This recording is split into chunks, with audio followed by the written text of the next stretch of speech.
Sabe quando uma coisinha de nada, no dia a dia, dispara uma reação emocional gigante, totalmente desproporcional?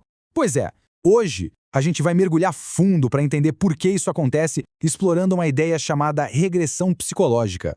A pergunta que guia a gente é essa: por que, afinal, um simples não, um pedido de espaço de alguém que a gente ama, pode doer tanto com a força de um abandono lá da infância? Esse é o mistério no coração de muitas das nossas reações mais viscerais. Então, vamos começar com um cenário que todo mundo conhece. Pensa naquela situação. Num relacionamento, uma pessoa vira e fala que precisa de um tempo para si. Parece simples, né? Pois é, mas por dentro, a história pode ser bem diferente. O que acontece é que, para muita gente, esse pedido não é só um pedido. Lá no inconsciente, ele pode ser lido como uma ameaça, de vida ou morte, um eco daquela sensação antiga de desamparo. E aí o momento super comum da vida adulta se transforma num pânico primitivo. E como isso aparece na prática? Bem, o padrão é claro: uma irritação que parece não ter fim, uma cobrança constante por atenção, aquela necessidade de ouvir tá tudo bem o tempo todo e um medo paralisante de desagradar. São todas reações de um estado mais dependente. É como se, de repente, uma parte da gente voltasse a ser criança. Certo, então a gente viu o que acontece. Agora vamos entender o porquê. Por que a gente reage assim? A resposta está num mecanismo psicológico muito poderoso, que nos faz basicamente viajar no tempo emocionalmente. E o nome disso é regressão psicológica. Pensa assim, é um mecanismo de defesa.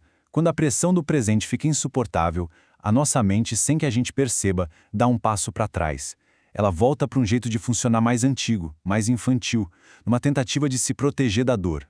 E olha só que interessante essa comparação. De um lado, você tem uma situação super normal da vida adulta. Meu parceiro quer um tempo para ele.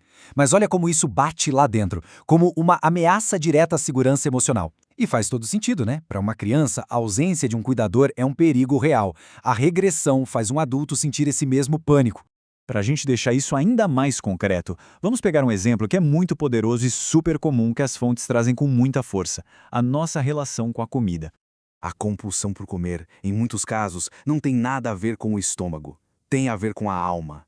É uma regressão lá para a nossa primeiríssima infância, a chamada fase oral, quando ser alimentado era a maior prova de segurança e conforto que existia. Então comer vira essa busca, às vezes desesperada por aquele aconchego original. E o ciclo é quase sempre o mesmo. Começa com um gatilho, um estresse, uma frustração, aquele sentimento de vazio. Isso leva à regressão, ao ato de comer. O objetivo, no fundo, é encontrar segurança, aquele conforto lá do começo. E o resultado? Um alívio. Rápido, mas é um alívio. É o corpo dando um jeito de descarregar uma angústia que a mente ainda não sabe nomear. Essa citação resume tudo de um jeito perfeito. A comida funciona como uma anestesia, é uma defesa contra sentimentos dolorosos, uma forma de tentar preencher um buraco que não está no estômago, mas sim no emocional. Mas é aqui que a história fica ainda mais interessante. E se a regressão não for só o problema? E se ela for também parte da solução? Vamos entender essa dupla face fascinante desse mecanismo. Olha só que genial essa dualidade. De um lado, a regressão como defesa. Ela ajuda a evitar a dor na hora, a descarregar a angústia no corpo. Funciona. Mas, por outro lado, ela é um portal. É exatamente esse mecanismo que abre uma porta para o nosso inconsciente. Ele traz à tona os conflitos antigos para que finalmente a gente possa olhar para eles. Então, não dá para negar. Essa função de defesa é real. Ela protege, sim, daquele sentimento de abandono, dá um conforto momentâneo contra o estresse, funciona como uma válvula de escape para uma frustração que a gente nem sabe dizer o que é. É uma solução meio bruta? Sim, mas é uma solução. Só que, no ambiente de terapia, olhar para isso muda completamente. A regressão deixa de ser só um problema para virar uma oportunidade de ouro. É a hora em que os padrões antigos aparecem ali, ao vivo, na nossa frente. E aí sim, dá para trabalhar com eles. O que nos leva à grande questão: como é que a gente transforma esses padrões automáticos? A resposta está nesse caminho. Sair do ato e chegar na palavra. É tirar a dor do corpo e levar para a consciência. O grande objetivo da terapia é justamente esse. É ajudar a gente a parar de só repetir o passado e finalmente começar a entender o passado. É um processo de traduzir um ato automático, tipo comer sem fome, na história emocional que ele está desesperadamente tentando contar.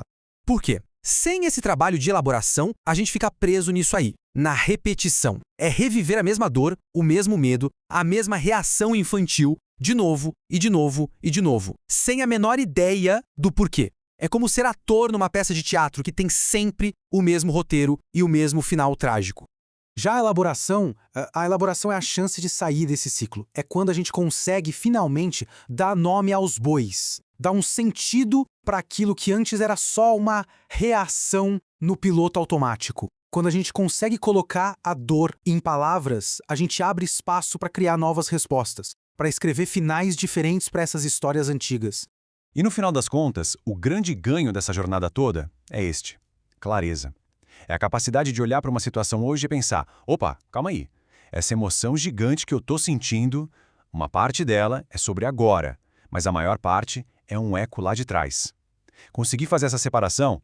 Nossa, isso muda o jogo. Então, para a gente fechar, fica esta reflexão. E se esses padrões que se repetem, essas reações exageradas que a gente às vezes odeia ter, e se elas não forem uma sentença de que somos assim mesmo e pronto? E se, na verdade, elas forem um mapa? Um mapa que o nosso inconsciente desenha para a gente, mostrando com todas as letras qual é o caminho, apontando exatamente onde estão as feridas antigas que agora sim estão prontas para serem cuidadas.